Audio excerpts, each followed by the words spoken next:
These are a few more practice questions I have made for you, like the quiz which we did previously, which will revise all your concepts which we have done in this module. So the first question says unhide the hidden row. Now it has not mentioned which row is hidden, but you need to remember that when a row or column are hidden, there are these two lines which indicate that a row or column is missing.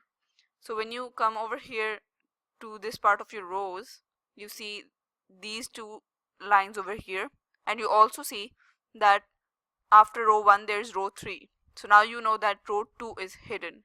To unhide this, you will select both of these and right click and go to unhide, and your row 2 is now unhidden.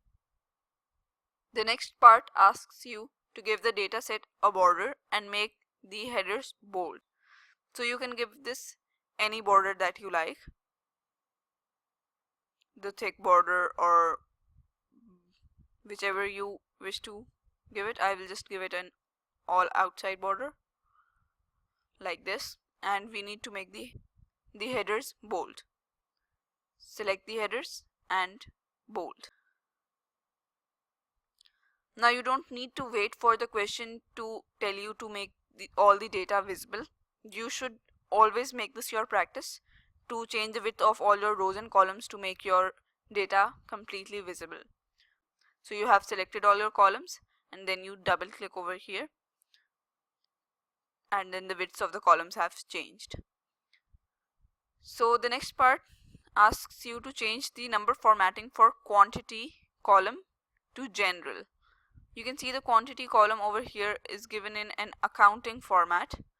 You can tell it by this bar over here, and you know quantities cannot be in dollars. Quantities are supposed to be plain numbers.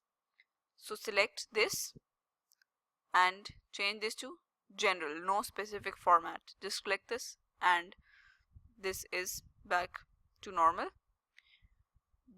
Just another formatting technique which we have learned, not being asked in this question, is you could change the alignment of this column and bring it to the middle like this. This is visually a lot better than what we had previously. The next part is asking you to change the number format for change received, this column, to include 3 decimal places and a PKR sign. So now you need to change the format to PKR. We have done this before. I will select Ctrl Shift and the downward arrow key to select all this. Remember your shortcuts, even your cut paste shortcuts and your navigation shortcuts. Now let's go to more number formats and go to accounting. Then you will select PKR.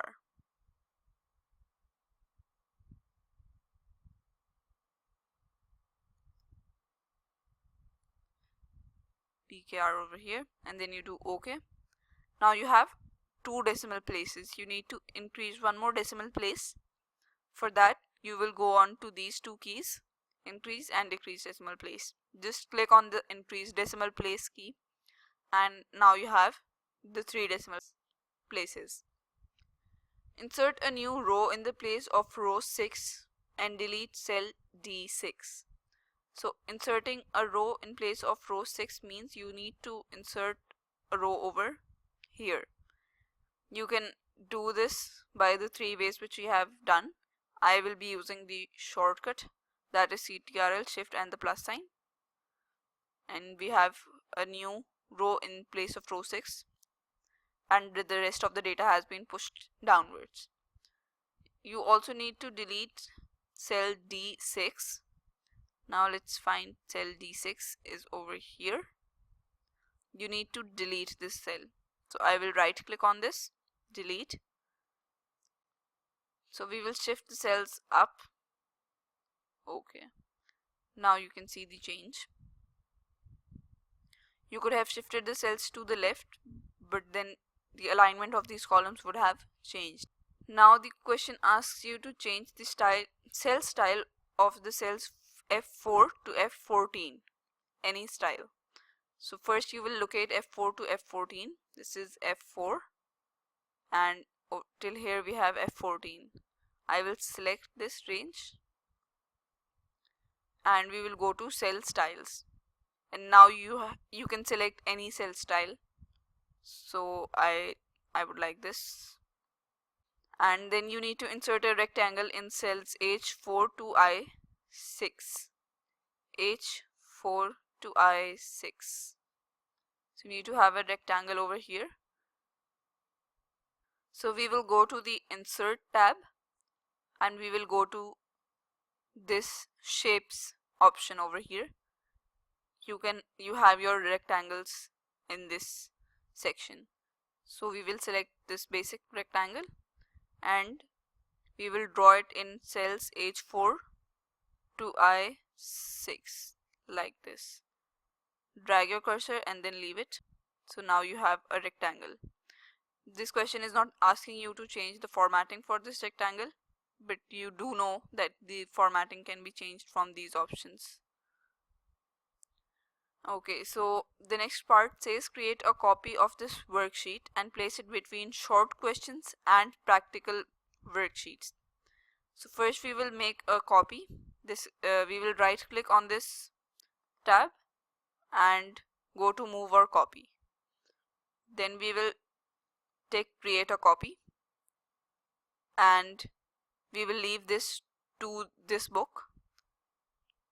Okay, now we have the copy over here.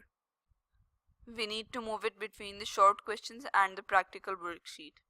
So you will just click on this and you can see these cursors and this page.